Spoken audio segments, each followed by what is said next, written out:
אמא שלי, ועכשיו גם שומע את הילדים שלי שלא הספיקו לזה, קצת קשה. אבל אני מקווה שזה יסדר בקרוב וישלמו את החלומות שלהם. תודה. תודה רבה. תוצאה ישיג כאן. קודם כל תודה רבה גברתי יושב ראש. תודה לכולם. אני כאבא לילדים אלה, הילדים אלה אין להם שום חטא. חטא שלהם שנולדו או גדלו במקום לא נכון נראה לי. זה מדינה יהודית, מדינת ישראל, יחידי בעולם, צריכה להבין אותם, כי עם שנרדף, נרצח, נקלע, יודע מה זה פליטות, מסתכל עליהם באכזריות. אתם רואים את הילדים האלה, מתוסכלים, שבורים. ילדה בגיל 4 נכנסה בכלא באריתריאה. זה הרודן שרודף אותנו באריתריאה, ברחנו לדבר הזה. תראו את הילדים האלה. מה אתם בונים עתיד לילדים שלכם? מחר אנחנו נחזור למדינה שלנו, תהיה מדינה. מה הילדים או נכדים שלי, אלה ילדים שלי, הנכדים שלי או ילדים שמגדלים אותם, מה ייקחו היסטוריה ממכם? כל המשרדים האלה. חד דינק, אנחנו מכירים קשר עיניים מהמשטרה, אני לא מכיר אותו, מי שמכיר אותו חבר שלי. כולם, באמת בדיונים שאני הגעתי פה. בחד דינק, תחזרו למשרדים שלכם, תפעילו את העניינים.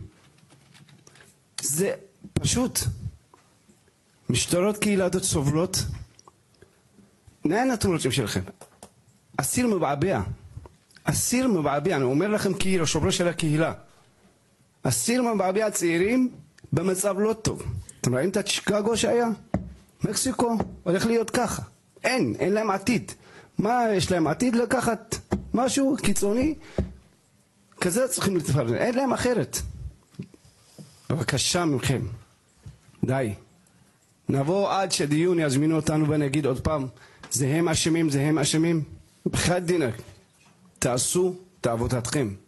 אני יודע שיש לכם מנהלים שלא לוקחים את הדברים לתשומת ליבם, אבל אתם יכולים להפעיל את הדבר הזה. תודה רבה לכם. תודה רבה. אדוני פה מאחור, רצית להגיד מילה? כן. בטח? כן, בטח. ולאחר מכן אני אסכם את הדיון.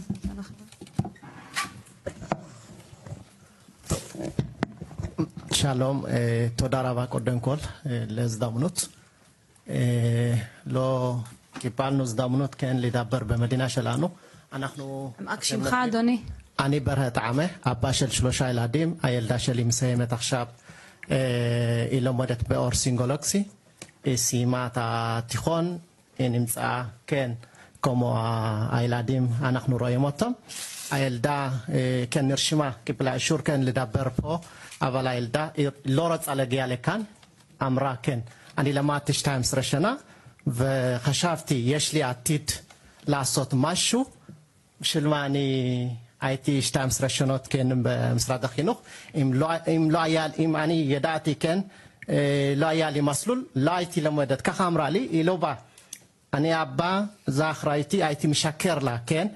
אמרתי לה, כן, יש לך עתיד, תלמדי כמו שצריך, ואנחנו תשקיעי את הזמן שלך. אמרתי לה, כן, את יכולה לעשות הכל. אבל עד עכשיו הייתי משקר לה, היא רואה עכשיו, היא נשפרה, היא לא רוצה להגיע לכאן גם. זה הכוונה, אני כבר כתבתי מכתב לכל משרדים, אתם מכירים אותה, הילדה היא רוצה להתגייס, היא למדה עם ישראלים, כל החברים שלה הם התגייסו עכשיו, היא נשארה לבד, אין תשובה.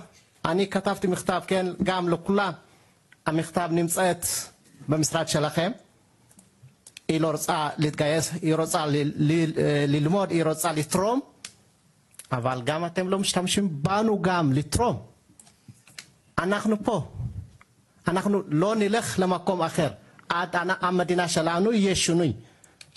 והילדים, אנחנו נשפרנו. אני באתי כן בצעיר, היה לי הרבה חלומות. אני נשפרתי, גם הילדים נשפרים. בבקשה ממכם. ההיסטוריה חוזרת. בוא נעשה נקודה. בוא נעשה סוף. אוקיי, אנחנו נפגענו, למה הילדים כן נפגעים?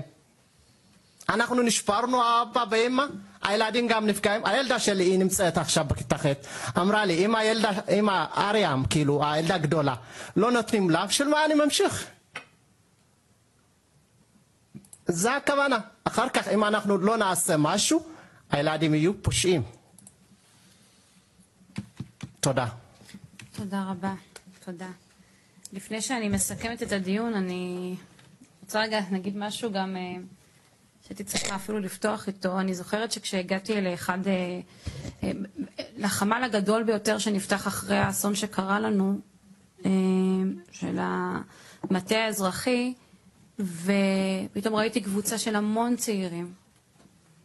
צעירים שאינם בני הרחקה, שבאו להתנדב, ואפילו בלילה או מוקדם בבוקר עשו כל מה שצריך כדי להושיט יד לישראל ולאזרחים של המדינה ברגע הכי נורא. לא רק מתוך תחושת חברתיות ומקום באמת הומני, אלא גם מתוך תחושת גורל ושותפות, והבנה שזה המקום של כולנו להושיט יד יחד. אני מאוד התרגשתי מזה, אני אפילו חושבת שכתבתי על זה אחר כך, רק להגיד שככה נראית ישראל היפה. ברגעים האלו כשכולנו יודעים להסתכל אחד לשני בעיניים ולהושיט יד ולסייע. לי זה היה מאוד מרגש לראות את זה, את הקבוצה הגדולה הזאת שבאה ועושה שליחויות ועוזרת עם מפונים ומגיעה לסייע למילואימניקים וכל מה שצריך, והבנה שפה הם חיים וקרה פה אסון וצריך לעזור ולעשות מה שאפשר. רציתי להגיד גם את זה, שנזכור בסוף שהסיפור פה של אחריות המדינה הוא גם מדדי, גם האזרחים אחראים על המדינה, וצריך לראות איך אפשר לאזן בין הדברים, וזה היה חשוב. אני רוצה להגיד תודה רבה לכל מי שהגיעו, זה היה דיון מאוד מאוד עמוס עם הרבה נוכחים, וגם לרשויות. אני אגיד משהו לרשויות רגע כאן. אני אישית רואה את הרצון ואת הכוונה הטובה, ואני יודעת שלא פעם המדיניות מלמעלה היא מקשה, מאוד מאוד מקשה. אז גם אם יש לי כאן איזושהי קריאה כן לנסות להיות בהגמשות הנכונות בשביל גם להיות בני אדם, וכן אני קוראת לדרג נקרא לו המדיני, הפוליטי, להבין שזה לא עניין של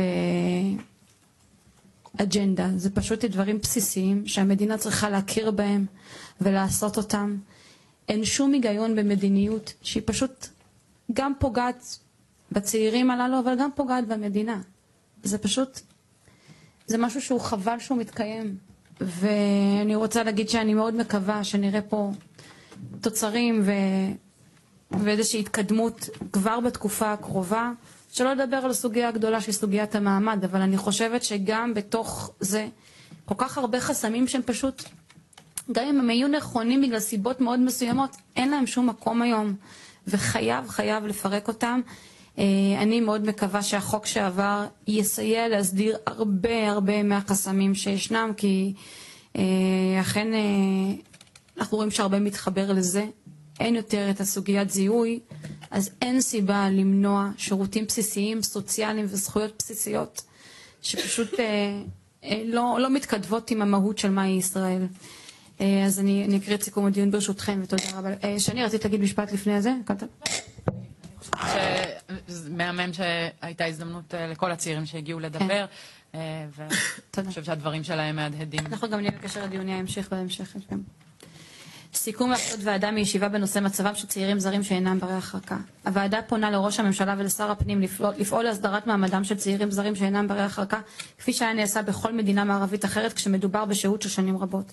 נוצר מצב אבסורדי שצעירים שאף נולדו בישראל, שרואים עצמם ישראלים לכל דבר ועניין וזהותם, וכבר 20 שנה בארץ אינם זכאים לזכויות בסיסיות, רישום ילדים בתעודה מזהה של ההורים, לימודים אקדמיים, ביטוח בריאות, רישיון נהיגה, שירותים בנקאיים, תעסוקה בכלל המקצועות ועוד. במצב זה הוועדה מתריעה מפני דחיקתם למצבי קצה והסללתם לפשיעה ולשוליות גם יש לומר. הוועדה מבקשת ממשרד האוצר ומשרד הפנים לפעול לתקצוב הזיהוי הביומטרי באופן שיסייע למשרדי הממשלה לקדם שירותים עבורם עם זיהוי הוודאי. הוועדה פונה למנכ"ל רשות האוכלוסין לבקשה לאפשר חידוש אשרת א5 בכלל הארץ, הנפקת אשרה אוטומטית לילדים הזכאים לאשרת א5 מתוקף זה שניתן להוריהם, וכן הקצאת אנשי שירות עבור צעירים